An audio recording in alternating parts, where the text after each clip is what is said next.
So common mistakes, buying something too small. It's probably the biggest one. Buying something too small, they go get a kayak, and small means it's relative. Because if you need 6 rods or you need multiple tackle boxes with you, does that kayak, can it accommodate where you like to put things? Sometimes, there's a lot of guys who put a lot of their tackle in the bow. Sometimes I like to personally put mine in a box behind me or on the sides. But buying something that is not to how you want to fish. Buying something too cheap. Again, this doesn't mean, value cheap, but like you missed out on features that you could have gotten to a different kayak, but you decide not to get it. And so, for example, let's say that you get this kayak here, an RVR, right? But in the future, you kind of want to get a motor, right? A stern mount. Now, because I like to, let's say, throw and go, this is a great throw and go kayak, meaning I can put it in the truck, put my tackle box and go, but I kind of want to do lake fishing as well too, but I have the opportunity to get a PWR, for example, from their class of kayaks. Well, that was kind of like, you went a little probably too cheap. So you could have actually got something a little bit different. And then buying for someday down the line. Now that means, again, like, hey, eventually I'm gonna get a motor, but how often do I think I wanna use that? Do I really need to get a PWR right now? Or should I get the PWR later on? So again, another consideration. And then lastly is just skipping out on comfort. I kind of got on the top of this kayak here and, again, it's a great seat. But the higher the seat, it's easier to get up.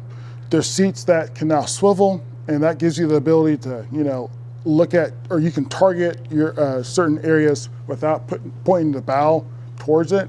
And that's just another comfort thing where you're not twisted all the time too. Yeah, and that's, like you mentioned, you can use this tool for anything. And it's buying the right tool for the right purposes.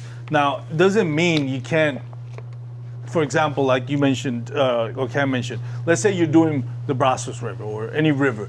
A great example is if you follow social media, Texas River Junkie. Love his Instagram channel, not promoting him, but he has beautiful shots of him fishing in Central Texas in very skinny water.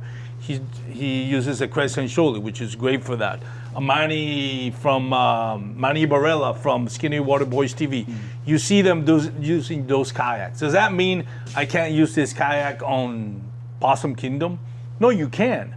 But let's say, for example, I'm fishing primarily on this river, but every now and then I want to venture out to Lake Fork or Possum Kingdom, big waters, Then yeah, if you're going to do that a few times a year, you don't need to buy a kayak just for those 2 or 3 times a year.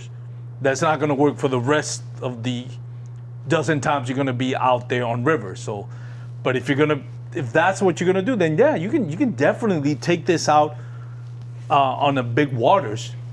But if you're going to primarily 99% of your time, 90% of the time fishing big waters, then you might not want to go with a kayak that's inexpensive or not as expensive just because it's cheaper, but it's not meant for that type of long-term use because it's not going to be as comfortable. You're going to get pushed around a little bit by wind. You're going to have to use a paddle, stuff like that. So everything is it's just relative. Doesn't mean you need one kayak.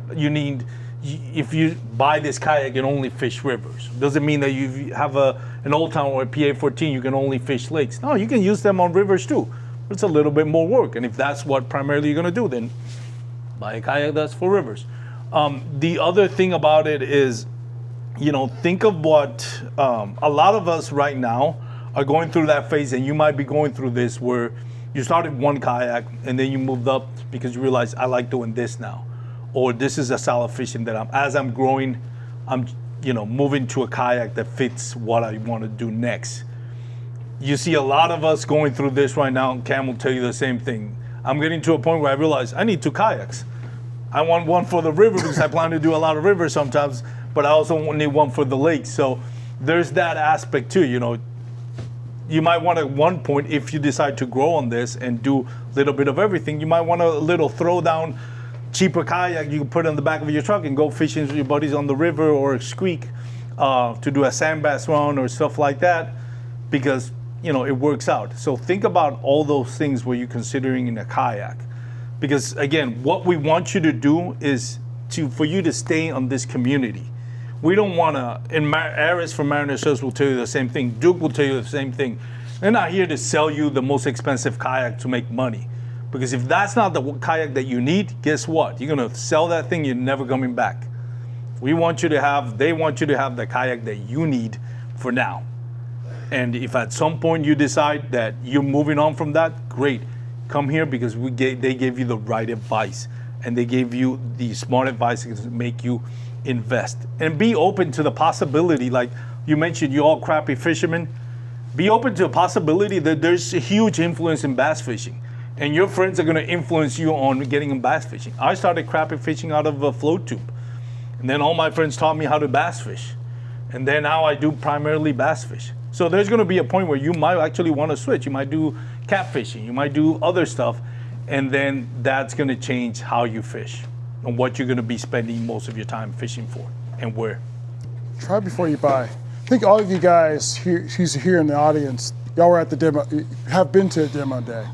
And those online, I really do encourage you guys, whether you're not close to Mariner Sales or to a dealer, I encourage you guys to go find, maybe through Facebook groups or through social media, and asking someone, hey, can I try out a kayak? And even if you can't find someone, at least maybe go to the lake and just ask, hey, is this something that I can at least try and do? And so there's always usually a demo day. And if you miss that demo day, here at Mariner Sales, you can at least ask one of the associates here and see if you can get in one of their kayaks at a different time. You can always ask an ambassador too. There's about over 10 of us. How many Aris? There's more than that. More than that, okay. There's probably maybe 20. I didn't want to say 20, but I'll say probably around there on just ambassadors that are just all throughout the DFW community or DFW area.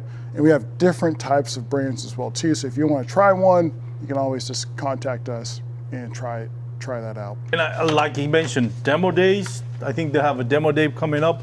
Try to go to those demo days.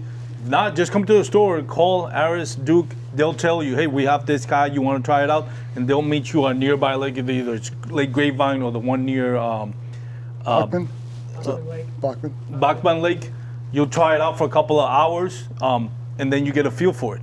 So, don't buy unless you try it. Don't ever buy a kayak unless you try it.